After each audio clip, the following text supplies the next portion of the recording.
यल्लामा देवीच्या नावानं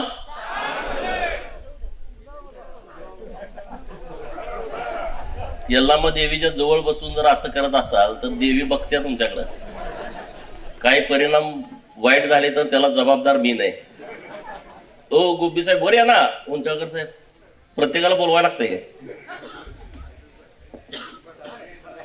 महाराष्ट्र आणि कर्नाटकातील लाखो बहुजनांची कुलदेवी श्री यल्लामा देवीच्या पवित्र प्रांगणामध्ये जत नगर परिषदेच्या नगराध्यक्षपदी आणि बाकीचे 23 उमेदवार मायबाप जनतेने निवडून दिले. लोकशाहीमध्ये निवडणुकांना एक वेगळं स्थान आहे. मतदात्यांना एक वेगळं महत्व आहे. आणि अशा हजारो मतदात्यांच्या आशीर्वादानं भारतीय जनता पार्टीचे वरिष्ठ नेते गेले 30-35 वर्ष या जत तालुक्यासाठी सातत्यानं मेहनत घेणारे, भारतीय जनता पार्टीचा विचार लोकांच्या पर्यंत पोहोचवण्यासाठी अहोरात्र कष्ट करणारे डॉक्टर रवींद्र अरळी साहेब यांना नगराध्यक्ष म्हणून निवडून दिलं. त्याबद्दल जत शहरातील सर्व मतदारांचं सर्वप्रथम मी मनपूर्वक आभार व्यक्त करतो. त्यांच्यासोबत भारतीय जनता पार्टीच्या चिन्हावरती 11 नगरसेवक आणि अपक्ष म्हणून प्रभाग क्रमांक 10 मधून निवडून आलेले माननीय फिरोजभाई नदाब असे 12 जण यांनी भाजपाला 11 तर आपलेच आहेत, 1+ असं समर्थन दिलेलं आहे. अशा सर्वांचा पदग्रहण सोहळा आज पार पडतोय. भारतीय जनता पार्टीला पहिल्यांदाच जत शहरामध्ये नगराध्यक्ष पदाचा मान मिळालाय. याचा मनस्वी आनंद भाजपाचा कार्यकर्ता म्हणून मला आहे.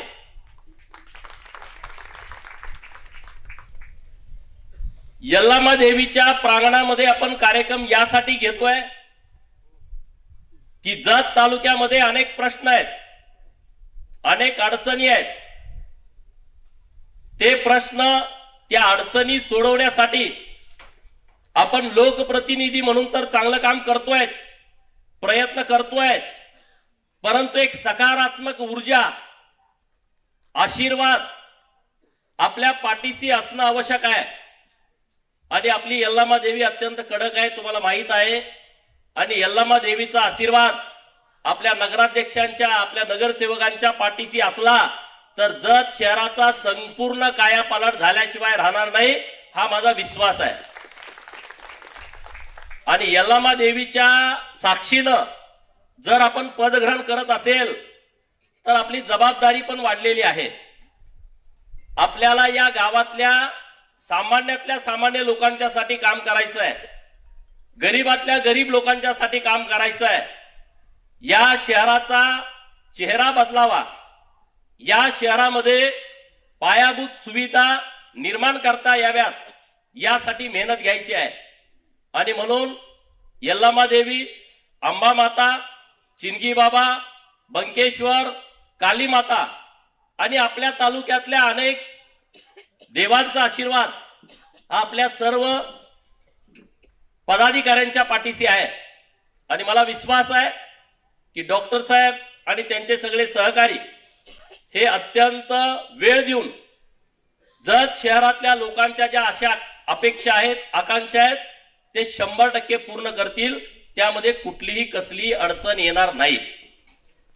बाकीचे उमेदवार आमचे निवडणूक लढले आणि हरले, नाराज आहेत, ना उमेद झालेत.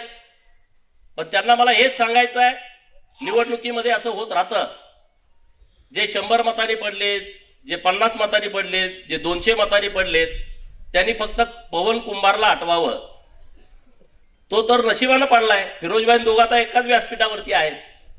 म्हणजे आपण राजकारणामध्ये निवडणूक लढवतोय हे सगळं लोकांच्या हातामध्ये आहे. लोक ठरवत असतात.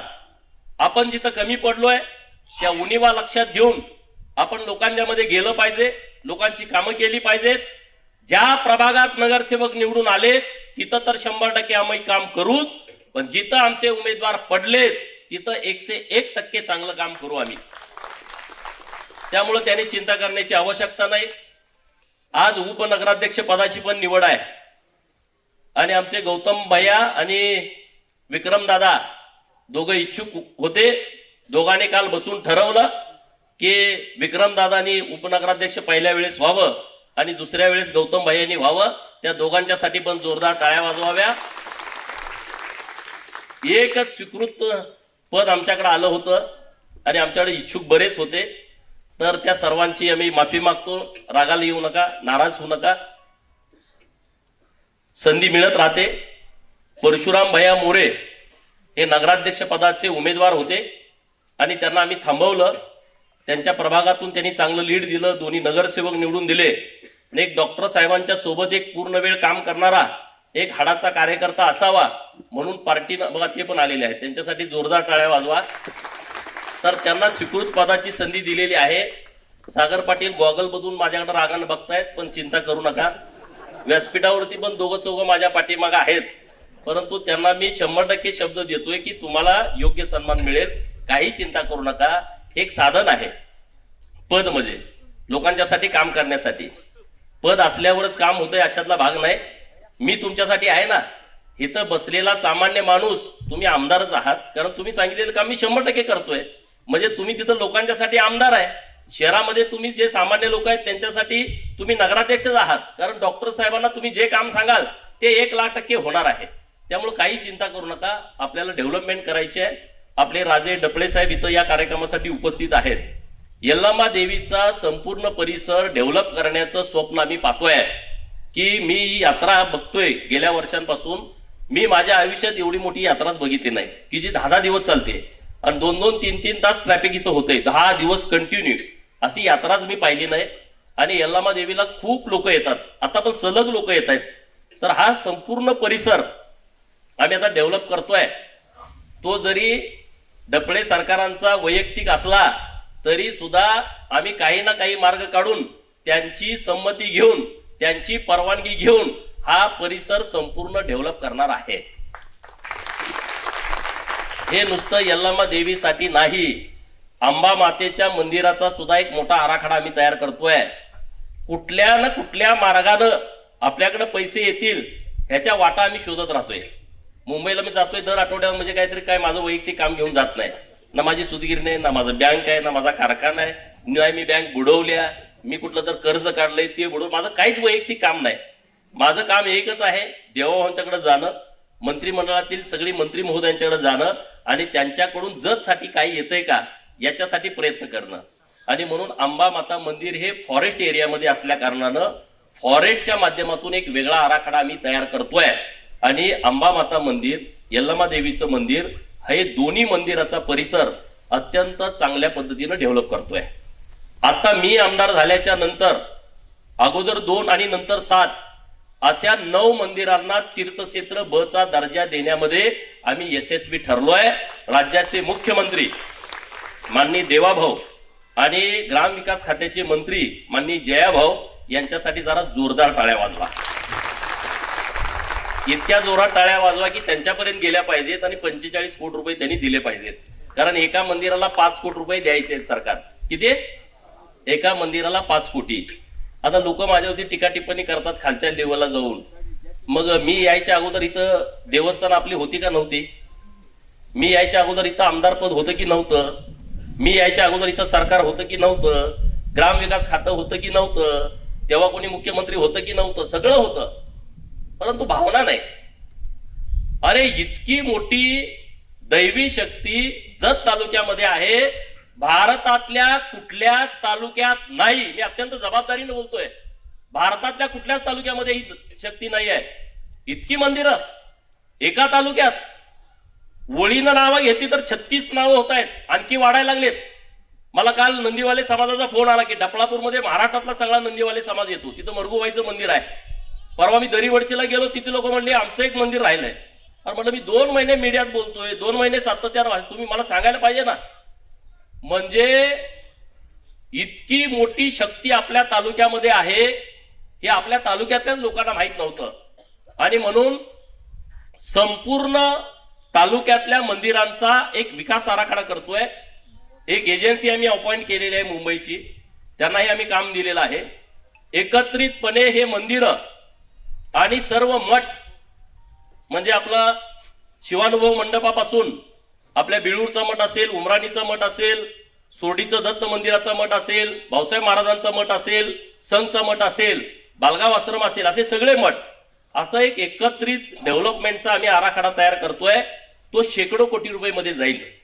आणि मला विश्वास आहे की आता मी कॉपी टेबल बुक माननीय मुख्यमंत्री महोदयांच्या हस्ते प्रकाशित केलं. सगळ्या मंत्री महोदयांना मी कॉपी टेबल बुक दिलं. पत्रकार मित्रांना पण माझी विनंती आहे, तुम्ही ह्या विषयाकडे एका वेगळ्या नजरेनं बघण्याची आवश्यकता आहे. तुमचा सपोर्ट जेव्हा मला मिळेल तेव्हा मला काम करणं पण सोपं होईल. हे राजकारण संपून गेलं, महिन्याभरात जिल्हा परिषद पण संपून जाईल. परत 4-5 वर्ष 4 वर्ष तर निवडणुका नाही आहेत. निवडणुकीच्या वेळेस प्रत्येकाचं मत, प्रत्येकाचा विचार प्रत्येकाला असू शकतो, त्यांनी त्यांच्या पद्धतीनं जावं. पण पुढच्या 4 वर्षामध्ये, आणि डॉक्टर साहेबांतर आजपासून 5 वर्ष आहेत, तर या 5 वर्षामध्ये तुमच्या सर्वांच्या सहकार्याची आम्हाला आवश्यकता आहे. आणि तुम्ही आम्हाला मदत करा. सकारात्मकपणे आपण पुढे जाऊ.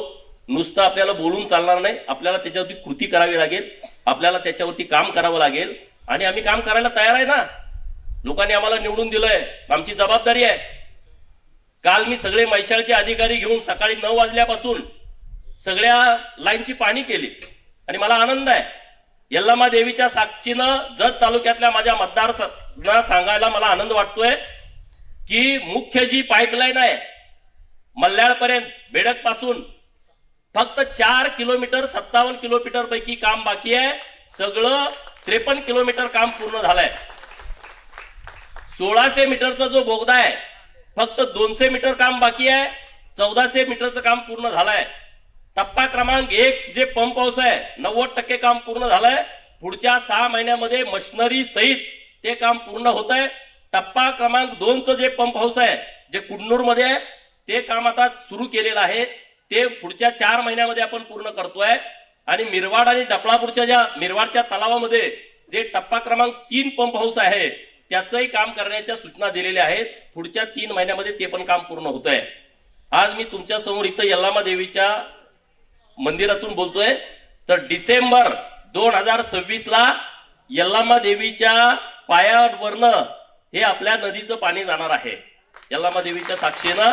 आणि जत शहरातून सगळीकडं जत शहरातले लोक प्रचाराला गेलो, वाव इथं पाणी मल्हाळला तुम्ही काय करताय का नाही. मी काल त्या स्पॉटला गेलो. सदाशिव मासाळांचं घर आहे मल्हाळमध्ये, त्या घराच्या शेजारी जो वडापात्र आहे त्या वडापात्रामध्ये चेंबर काढण्याच्या सूचना काल दिलेल्या आहेत. आणि ही लाईन आता तयार होते. तर तिथं आपण चेंबर काढतोय की जत शहराला संपूर्ण पाणी आपल्याला मैशाळ योजनेचं दिलं जाईल. आणि 17 तलाव डिसेंबर 2026 ला, आता मी तुमच्याशी जानेवारी मध्ये बोलतोय, डिसेंबर 2026 ला आपण मैशाळच्या पाण्यानं 17 तलाव भरून घेणार आहे. 17 तलाव म्हणजे संघ पर्यंत पाणी जाणार आहे. संघचा तलाव सुद्धा डिसेंबर मध्येच आपण भरतोय. संघच्या तलावात पाणी जाणं याचा अर्थ संघचा कॅनॉल जो सुसलात पर्यंत जातोय, सोनलकी पर्यंत जातोय, तिथपर्यंत ते पाणी जाणार आहे डिसेंबर महिन्यामध्ये. राहिलेली जी गावात जाल्याळ वगैरे ह्या परिसरातली त्यांच्यासाठी परत एक 7-8 महिने आपल्याला वेळ लागणार आहे. म्हणजे 2027च्या डिसेंबर पर्यंत आपल्या जत तालुक्यामध्ये एकही गाव, एकही शेतकरी असा राहणार नाही की ज्यांचं क्षेत्र मैशाळच्या पाण्याखाली ओलिताखाली आलं नाही. याची काळजी आम्ही सरकारच्या माध्यमातून घेतोय. 500 कोटी रुपये नाबार्डकडे आता प्रस्ताव दिलेला आहे. आता तो नियोजनकडे आहे. म्हणजे काम एक दिवस सुद्धा कुठलं थांबणार नाही. आणखी 2000 कोटीची गरज आहे आपल्या जत तालुक्याला. आता 2000 कोटी रुपये मिळालेत, आणखी 2000 कोटीचे गरज आहे. सगळी कामं सगळ्या पाईपलाईनी होण्यासाठी काही बॅरेजेस आपल्याला करायचे आहेत बोर नदीवरती. सोमलिंग बोरामणी साहेब बसलेत पुढं, वर या तुम्ही व्यासपीठावरती. त्यांच्यासारख्या सूचना असतात की तिथं काही बॅरेजेस आपल्याला नवीन तयार करायचे आहेत, कारण पाणी सोडल्यानंतर साठवायचं कुठं, तर ते पण आपण प्रस्ताव दिलेले आहेत. जुने जे पाझर तलाव आहेत जे गळतायत त्यांना साठवण तलावामध्ये रूपांतरित करायचं आहे. अशी सगळी कामं. उमराणीला पण पाणी डिसेंबरमध्ये येते बरं का. बसरगीवाले पण इथं आहेत, गुगवाडवाले इथं आहेत. त्यांना सगळ्यांना सांगायचं आहे की डिसेंबरमध्ये तुमच्या इकडच्या तलावामध्ये पाणी देण्याची व्यवस्था ही डिसेंबरमध्ये होते आहे. त्यामुळं आता काही दुष्काळ पडतच नाही. या वर्षी पाऊस आपल्याला भरपूर पडलाय. मला वाटतं ह्या सगळ्या परिसराचा शिंदूर पण आलंच की, शिंदूर आलं, बिळूर आलं, बसरगी आलं, साळमाळगेवाडी, खिलारवाडी सगळेच ती गावं आली. म्हणजे मी आपलं एखादं गाव राहिलं तर लगेच म्हणतो तुम्ही आमचं नाव घेतलं नाही, तुला जाऊ तो जिल्हा परिषद. असं काही करू नका. बरोबर ना. तुमच्या गावात पण येणार आहे मॅडम डिसेंबरच्या अगोदर. इकडची जी लाईन आहे कोळगिरी गुड्डापूर, यातलं 13 किलोमीटरचं काम पूर्ण झालंय आता मी तुमच्याशी बोलत असताना. इकडची जी मुचंडी लवंगा जी लाईन आहे त्या लाईनचं पण काम जोरात सुरू आहे. तरी मी कशासाठी सांगतोय, तुम्ही म्हणाला अरे पाणी देतो म्हणून निवडणूक लढवली होती, मग याचं नेमकं चाललंय काय. तर आता उद्या पण मिटिंग लावली मी, परवा दिवशी ईडी साहेबांच्या सोबत परवा दिवशी मिटिंग लावलेली आहे की आपण एक तिसरी लाईन मागतोय ना. 2 लाईन टाकलेत, सव्वाशे कुसेकच्या 2 लाईन आहेत, परंतु आपलं क्षेत्र जास्त आहे, पुढे ते प्रॉब्लेम होणार आहेत. आणि ही बाब आम्ही निदर्शनास आणून दिल्याच्या नंतर जवळपास 600 कोटी रुपयाचं नवीन एस्टिमेट झालेलं आहे आणि म्हणून तिसरी लाईन प्रस्तावित केलेली आहे. तर त्याच्या संदर्भातली बैठक आम्ही परवा दिवशी शुक्रवारी पुण्यामध्ये लावलेली आहे. तर सातत्याने या विषयामध्ये आमचं लक्ष आहे. जे आपलं प्राणी संग्रहालय होतं ते राज्य सरकारनं मंजूर दिलं, त्याचं पत्र पण तुम्हाला मिळालंय. पुढच्या 3 महिन्यामध्ये केंद्र सरकारची मंजुरी माननीय देवाभाऊंच्या साथीने आम्ही घेतोय. 106 कोटी रुपये पहिल्या टप्प्यामध्ये मंजूर केलेले आहेत. त्याचं इस्टिमेट वाढू शकतं, ते 150 कोटी रुपयेपर्यंत जाऊ शकतं. आणि एक भव्य दिव्य देखणं प्राणी संग्रहालय आपल्या जतमध्ये होत आहे की जेणेकरून आपलं जे सगळ्यांचं स्वप्न आहे पर्यटनासाठी बाहेरच्या तालुक्यातल्या लोकांनी जतला आलं पाहिजे, ते आपलं 100% स्वप्न पूर्ण होणार आहे. कारण 100 एकर जमिनीमध्ये एवढं मोठं प्राणी संग्रहालय आपल्या पश्चिम महाराष्ट्रामध्ये कुठंच नाही. महाराष्ट्रामध्ये कुठे एखाद दुसरा असेल तर मला त्याच्याविषयीची माहिती नाही, पण आपल्या पश्चिम महाराष्ट्रामध्ये तर नक्की नाही. आणि त्यामुळे मोठ्या प्रमाणात लोक आपल्या जतला येतील. 2000 लोक जेव्हा जतला येतील तेव्हा किमान 20 ते 30 लाखाची उलाढाल आपल्या जतमध्ये होईल. दुसरं एक निवडणुकीच्या प्रचाराच्या निमित्तानं आम्ही सांगत होतो की आम्ही जत शहरातली लाईट, ज्याला 18 लाख रुपये महिन्याला बिल भरावं लागते नगर परिषदेला, आणि आम्हाला ते सोलारवरती करायचं आहे. मागच्या आठवड्यामध्येच 1 मेगावॅट साठी 6 कोटी रुपये आम्ही मंजूर केलेले आहेत आणि दुसऱ्या मेगावॅटचा पण प्रस्ताव दिलाय. पुढच्या 2, 4, 5 दिवसामध्ये तो पण आपला मंजूर होईल. 2 मेगावॅट लाईट आपण आपल्या जत शहरासाठी तयार करतोय. 1 रुपयाही आपल्याला बिल भरायची आवश्यकता नाही, 1 रुपया पण. त्यामुळे असे नवीन नवीन आमचे प्रयोग सुरू आहेत. आपली गंधर्व नदीचं जे खोलीकरण, रुंदीकरण आणि सुशोभीकरण करायचं आहे. आता तुम्हाला विनंती मला ही करायची आहे की जिथं जिथं सरकारी जागा आहेत, आपल्याकडे सरकारी जागा कमी आहेत. डफळे घराण्यांचं खरं तर आभार मानलं पाहिजे की त्यांनी खूप जागा आपल्या सरकारसाठी दिलेल्या आहेत. आता काय ते देतील मला वाटत नाही, आपण त्यांना विनंती करू, पण आताची परिस्थिती तशी नाही. पण ज्या जागा आहेत त्या तरी आपण ताब्यात ठेवल्या पाहिजेत. जिथं जिथं अतिक्रमण केलेलं आहे त्या सगळ्या लोकांना नम्र विनंती आहे की तुमच्या अतिक्रमणामुळं आपल्या गावाची शोभा पण जाते. आम्ही तुम्हाला जागा द्यायला तयार आहे, पण तुम्ही नगर परिषदेला सहकार्य करण्याची आवश्यकता आहे. आम्ही एक चांगलं शॉपिंग कॉम्प्लेक्स, जेवढ्या जागेमध्ये तुम्ही अतिक्रमण केलंय तिथं पैसे उपलब्ध करून आम्ही ते शॉपिंग कॉम्प्लेक्स करणार आहे. त्यामध्ये कुणी जर राजकारण करण्याचा प्रयत्न केला तर अजिबात खपवून घेतला जाणार नाही. तो आमच्या पार्टीचा असू द्या किंवा पुढच्या पार्टीचा असू द्या. जतच्या विकासाच्या दृष्टिकोनातून कुणी जरी अडवा आला तर आम्ही खपवून घेणार नाही. नंबर 1. नंबर 2, एसटी स्टँडची अवस्था प्रचंड वाईट आहे. एसटी डेपो करायचा आहे, तिथं काही अतिक्रमण आहेत. तिथल्याही लोकांना नम्र विनंती आहे की आता ती जागा हस्तांतरित करून घेतोय आम्ही पुढच्या 8-10 दिवसामध्ये. मी एक बैठक केली, नगर परिषदेचे सीओ आणि आपल्या एसटीचे सगळे अधिकारी, त्यांचे सगळे डिझायनर, त्यांच्याशी बैठक केलेली आहे. हे जे क्षेत्र काही 11 गुंठे नगरपालिकेच्या नावावरती आहे ते आम्ही आता एसटी कडे हस्तांतरित करतोय आणि एसटी एक चांगलं तिथं एक मोठा आराखडा तयार करतोय. तर तिथल्याही लोकांना माझी विनंती आहे, तुमची आम्हाला मदत लागणार आहे. तुमचं आम्ही संसार उद्ध्वस्त करू इच्छित नाही, परंतु तुम्हाला आम्ही कुठंतरी जागा देऊ, पण इथंच द्या तिथंच द्या आडवं असलं काही चालणार नाही.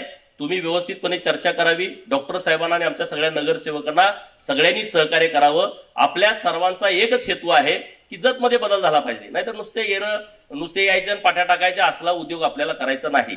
जे आम्ही डॉक्टर साहेबांच्या ह्या आमच्या सगळ्या सहकारी मित्रांच्या निवडणुकीमध्ये गावातल्या लोकांना बोललोय, तो प्रत्येक शब्द आम्हाला खरा करायचा आहे. त्यासाठी तुम्ही आम्हाला मदत करा ना. आता तुम्ही आम्हाला निवडून दिलंय, तर आता तुम्ही आमच्या मानगुटी बसून करा, सांगा ना, हे गटार करा, हा रस्ता करा, इथं आमची ही अडचण आहे, इथं ती अडचण आहे. आम्ही काम करायला तयार आहे ना, परंतु आमच्या इथे हेच करायचं नाही, तेच करायचं नाही. मग क्रेडिट ह्याला जातंय. क्रेडिट तर सगळं आता आम्हालाच येणार आहे, दुसरं क्रेडिट कोणी जाऊ शकत नाही, कारण काम आम्हीच करणार आहे ना. क्रेडिटचा विषयच नाही, क्रेडिटसाठी आम्ही काम करतच नाही. आता काय काय वाढत तर आम्हाला खूप कमी मतं पडलेत, म्हणून आम्ही काय तिथं काम करणार नाही का? आम्ही तिथं काम करणार आहे. ही लोक आमची आहेत, आमच्या गावातली आहेत. त्यांना आमचं पटलं नसेल, त्यांना आम्हाला मत द्यावं वाटलं नसेल, म्हणून काय त्यांना आम्ही विकासापासून रोखू शकत नाही. आम्ही त्या भागात सुद्धा चांगला विकास करणार आहे. आणि त्यामुळे संपूर्ण शहर बदलाच्या दृष्टिकोनातून आपल्याला अत्यंत मेहनत घेण्याची आवश्यकता आहे. एक चांगला नगराध्यक्ष आपल्याला मिळाला आहे, हे तुम्ही खरं तर भाग्य समजात. शहरातली लोक डॉक्टर साहेब वेळ देतात, आता देतात ना वेळ. आता काय नाही, आज तर त्यांनी कुर्ता घातलाय, जॅकेट घातलंय, म्हणजे आज ते एकदम पुढारी लुक मध्ये आहेत. ते आता डॉक्टर फील्ड मधून आता पुढारी फील्ड मध्ये आज अधिकृतपणे आलेले आहेत. आज त्यांच्या लुकवरच दिसतंय. मी आलेल्याच म्हणलं डॉक्टर साहेब आता हेच कंटिन्यू करा तुम्ही. ते आता कोट आणि जॅकेट ते राहू द्या बाजूला. आता तुम्ही एकदम ओरिजिनल पुढारी झालाय आणि आता ते बरोबर हँडल करायला लागलेत गावातल्या लोकांना. त्यांना पण अंदाज यायला लागलाय सगळ्यांचा. अगोदर माझे लोक मला येऊन फसवतेत, आता तसं काही होत नाही. आता त्यांना 2-3 निवडणुका झाल्यामुळे संपूर्ण अंदाज आलाय. आणि आमची युवा टीम खूप चांगली आहे, सहकारी मित्र सगळे चांगले आहेत. रागाला येतात, ते बोलतात उलट सुलट, पण काम करतात, लोकांच्या मध्ये जातात, मेहनत करतात. असे आमचे सगळे सहकारी आहेत. विक्रमदादा ताड पण उपनगराध्यक्ष होत आहेत, तर त्यांनाही मी मनापासूनच्या खूप खूप शुभेच्छा देतो की त्यांनी वार्ड क्रमांक 6 न बघता पूर्ण शहरामध्ये लक्ष घालावं. शहरामध्ये पूर्ण डेव्हलपमेंटच्या दृष्टिकोनातून डॉक्टर साहेबांच्या सोबत काम करावं. नंतर आपले परशुभैया हे स्वीकृत नगरसेवक होत आहेत. त्यांना मी शब्द दिला होता वेगळा आणि झालं वेगळं, तर ते काय व्हायला तयार नव्हते. परंतु म्हटलं याशिवाय भांडणच मिटायचं नाही. आणि म्हटलं मग तुम्ही सदाभाऊ खोत आपले पाहुणे, किती वेळ मी उशीर बोलायचं सदाभाऊ येऊपर्यंत, त्यांचं जोरदार टाळ्या वाजून आपण स्वागत करावं. अशा कार्यक्रमाचे प्रमुख पाहुणे माननीय सदाभाऊ खोत साहेब, माजी मंत्री महाराष्ट्र राज्य, यांचं आगमन झालेलं आहे. त्यांचंही मनपूर्वक सहर्ष स्वागत आहे. त्यांना विनंती, जोरदार टाळ्याने आपण त्यांचं स्वागत करूयात. विनंती, आपण व्यासपीठावरती विराजमान व्हावं. माननीय सदाभाऊ खोत, माजी मंत्री महाराष्ट्र राज्य, या. त्यामुळं परशुभैयांची स्वीकृत सदस्य म्हणून, नगरसेवक म्हणून त्यांची आता निवड होते आहे. तर त्यांना पण मी खूप खूप शुभेच्छा देतो. ते सातत्यानं गावासाठी वेळ देत आहेत, आणखी ते जास्तीचा वेळ देतील आणि मोठ्या प्रमाणामध्ये शहरामध्ये बदल करण्यासाठी प्रयत्न करतील. आता सदाभाऊ आलेले आहेत. सदाभाऊंच्या माझ्या नावाने सगळे शिव्या देत होते डॉक्टरांना नगराध्यक्ष पदाचा उमेदवार केल्यावर. ते म्हणले अरे विधान परिषदेत सदस्य करतो म्हणले होते, आता डॉक्टरांना खाली कसं काय घेऊन आले, असे विरोधक प्रचार करत होते. विरोधकांना मी इतकंच सांगतो, डॉक्टर साहेबांची चिंता तुम्ही करू नका. डॉक्टर साहेबांची चिंता करण्यासाठी भारतीय जनता पार्टी सक्षम आहे, खंबीर आहे. आणि भारतीय जनता पार्टीचे नेते वर्षावरती बसलेले आहेत. ते योग्य वेळी योग्य निर्णय करतील. डॉक्टरांचा आज चांगला सन्मान पार्टीच्या, त्यामुळे कुणी काही चिंता करण्याची आवश्यकता नाही, काही काळजी करण्याची आवश्यकता नाही. पण शहरात लीड आम्हाला दिलं त्याबद्दल मी तुमचं मनापासून आभार देतो. शहरातली जनता किती हुशार आहे ते मला निवडणुकीच्या निकालानंतर कळालं. म्हणजे विधानसभेला कळालंच होतं, पण निवडणुकीनंतर कळालं. डॉक्टर आमचे 2,500च्या फरकाने निवडून येत आहेत आणि आमचे खालचे गडी 12 जण पडतायत. म्हणजे विचार करा, लोक किती विचारपूर्वक मतदान करतायत. म्हणजे वरची सीट निवडून येते, खालच्या सीटा आमच्या निवडून येत नाहीत. आटपाडीत पण तसंच झालं. सलग पहिल्या 1, 2, 3, 4, 5 सीटा आमच्या पडल्या आणि आमचा नगराधीश 1000 मतांना लीड आहे. म्हणजे लोक फार विचारपूर्वक मतदान करतात. आणि या निवडणुकीमध्ये शहरातल्या लोकांनी फक्त आणि फक्त देवाभाऊंच्याकडे बघून, आम्ही तर काय माध्यम आहोत, गोपीचंद पडळकर हा भाजपचा कार्यकर्ता आहे, भारतीय जनता पार्टीची ताकद गोपीचंदच्या मागे आहे म्हणून मी काम करू शकतो. हे माझं काम नाही आहे, मी फक्त मध्यस्थ आहे तुमचा. जत विधानसभा मतदारसंघातील मायबाप जनता आणि सरकार म्हणजे मुख्यमंत्री महोदय यांच्या मधला मी मध्यस्थ म्हणून तुम्ही मला नेमलंय. माझं काम इतकंच आहे, जत मध्ये काय पाहिजे इथं गावात फिरणं आणि ते जाऊन मुंबईत सांगणं, मुंबईमधनं निधी घेणं, इथे येऊन तुम्हाला सांगणं. म्हणजे पोस्टमनची जी भूमिका आहे सेम गोपीचंदची भूमिका आहे. इथलं पत्र घेऊन मुंबईला जाणं, मुंबईचं पत्र घेऊन गावाला येणं, याच्या पलीकडे दुसरं माझं काही काम नाही आणि माझं काही ते श्रेय नाही. फक्त भारतीय जनता पार्टी गोपीचंदच्या पाठीमागे उभी आहे म्हणून मी हे काम करू शकतो. आणि त्यामुळं देवाभाऊंचं खूप मोठं सहकार्य आपल्याला आहे. आणखी खूप आपल्याला करायचं आहे जतसाठी, चिंता करू नका. MIDCचा पण विषय मार्गी लागतोय. पास्तूरची जाहिरात रद्द करून टाकली. आता डायरेक्ट सरकार आणि केंद्र सरकारची योजना आहे. केंद्र सरकार आणि राज्य सरकार ती जमीन पहिल्यांदा खरेदी करते आणि मोठ्या कंपनीला देत आहे. माझ्यावर टीका होत होती, अरे काय झालं MIDCचं, अरे तुम्हाला जमलं नाही, तुम्हाला गावात साधं सभामंडप बांधायचं जमत नाही, तुम्ही MIDCचं कशाला चिंता करताय. MIDC पर्यंत तुम्ही जाऊच नका, त्याची तुम्हाला प्रोसेस माहित नाही, MIDC कशी होते माहित नाही, MIDC ची मंजुरी देताना कुठल्या कुठल्या प्रक्रियेत हे माहित नाही. उगाच इथं मीडिया घ्यायचं आणि द्यायचं ठोकून, आम्हाला त्यांना उत्तर देत बसायचं नाही, आम्हाला त्याच्यावरती काम करायचं आहे. आणि म्हणून आता जिल्हा परिषदच्या निवडणुकीच्या नंतर पहिलं प्राधान्य आहे हे MIDC कार्यान्वित करणं, मंजूर करून जमीन हस्तांतरित करणं आणि एक मोठी चांगली कंपनी तिथं आणणं, जी कंपनी 5-10 हजार लोकांना काम देईल, असा प्रामाणिक प्रयत्न आमचा सुरू आहे. आम्ही एक शब्द तुम्हाला खोटं सांगत नाही, प्रत्येक गोष्ट आम्ही तुम्हाला खरी सांगतोय. सदाभाऊ आम्ही दोघं सोबत असल्यामुळं आम्हाला तिथं काही अडचण येत नाही. आता आपलं MH-50 आहे तर सगळं रेडी झालंय. आता आचारसंहिता झाल्याच्या नंतर तेही सुरू होईल. तेव्हा पण लोक म्हणत होते की अरे कसं काय तुम्ही करताय, असं कुठं असतं का, तर ते झालं.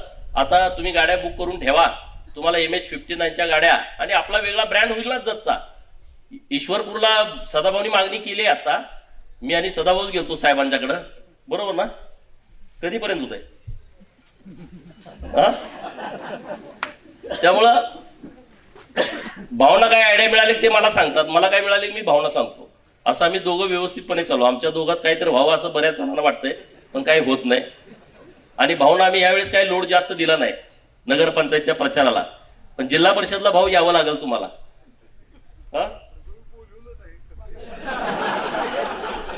नाही, तुम्हाला तिथं जरा लोड होता ना म्हणून बोलवलं नाही. तर जिल्हा परिषदची निवडणूक आली आहे, तर आपल्याला 9च्या 9 जागा निवडून आणण्याच्या दृष्टिकोनातून आपल्याला प्रयत्न करायचा आहे. कारण 9 जागा जत मध्ये जोपर्यंत येत नाही तोपर्यंत भारतीय जनता पार्टीची सत्ता जिल्ह्यामध्ये येऊ शकत नाही, हे लक्षात ठेवा. आणि त्यामुळे सगळी जबाबदारी जतकरांच्या वरती अवलंबून आहे. जतकर ठरवतील ते जिल्ह्यामध्ये होईल अशा पद्धतीची परिस्थिती आहे. आणि त्यामुळे तुम्ही तशा पद्धतीने ठरवावं एवढी तुम्हाला कळकळीची विनंती करतो. परत एकदा डॉक्टर साहेबांना खूप खूप शुभेच्छा देतो. आज डॉक्टर साहेब जरा निगेटिव्ह होते, पण आता एकदम फ्रेश झालेत. कारण मी निकाल आल्यापासून डॉक्टर साहेबांना जेव्हा जेव्हा बघतोय त्यांची बॉडी लँग्वेज पूर्णपणे बदललेली आहे. त्यांच्याकडे घरी गेलं तर 100, 200, 300, 400 लोक त्यांच्याकडे असतात. आणि आता मॅडमनी पण त्यांना मोकळीक दिलेली आहे. नव्हता त्यांना वाटत लोक फसवतील, त्यामुळे ते डॉक्टरांना गेल्यामुळं आम्ही सगळ्यांनी डाव साधला. म्हणलं त्या बेंगलोरला गेलेत तोपर्यंत गोपी आहेत. म्हणलं डॉक्टर साहेब आणि फॉर्म इकडे बोलवूच नका. आणि फॉर्म भरून झाला, अर्ज माघार घ्यायची मुदत आणि त्या प्रचाराला पण. तर आता खूप आभार व्यक्त करतो की आम्ही संकल्पना मांडली, या मंदिर परिसरामध्ये मान्यता दिली.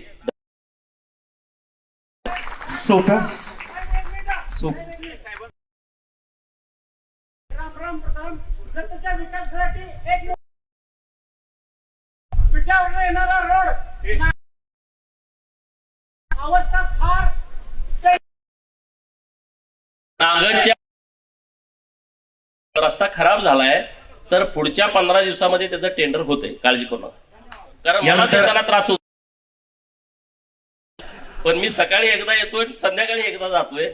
त्यामुळे सगळ्यात जास्त त्रास मलाच होतोय. त्यामुळे आता मीच अधिकाऱ्यांच्या पाठीमागे लागलोय, तर ती आता टेंडर होतंय, ते पण काम पूर्ण होईल. सोप्या शब्दात मोठी दिशा दिली, जसच्या प्रगतीची नवी वाट उघडली. गोपीचंद पडळकर यांच्या नेतृत्वावर विश्वास, जनतेच्या मनात आज फुलला खरा विकास. आजच्या सोहळ्यासाठी उपस्थित असणारे माननीय सदाभाऊ खोत यांचाही सन्मान माननीय आमदार गोपीचंद पडळकर शेठ आणि माननीय नगराध्यक्ष डॉक्टर रवींद्र अळी साहेब यांनी आपल्या शुभ हस्ते करावा अशी विनंती आहे. आपण सर्वांच्या वतीनं हार्दिक हार्दिक स्वागत आहे.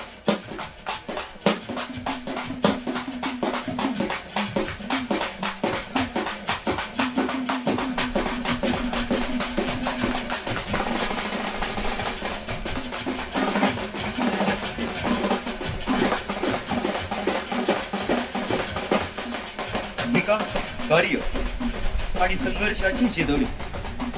आमदार पडळकर म्हणजे जनतेची खरी कसर. आजच्या भाषणाने दिला एकच संदेश, जनता विकास हेच आपले अंतिम ध्येय विषय.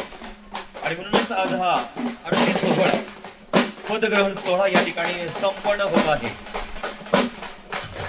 स्वीकृत नूतन सदस्य माननीय परशुराम मोरे यांचाही सन्मान होतोय. स्वीकृत सदस्य माननीय परशुराम मोरे यांचंही आपण सर्वांच्या वतीनं हार्दिक हार्दिक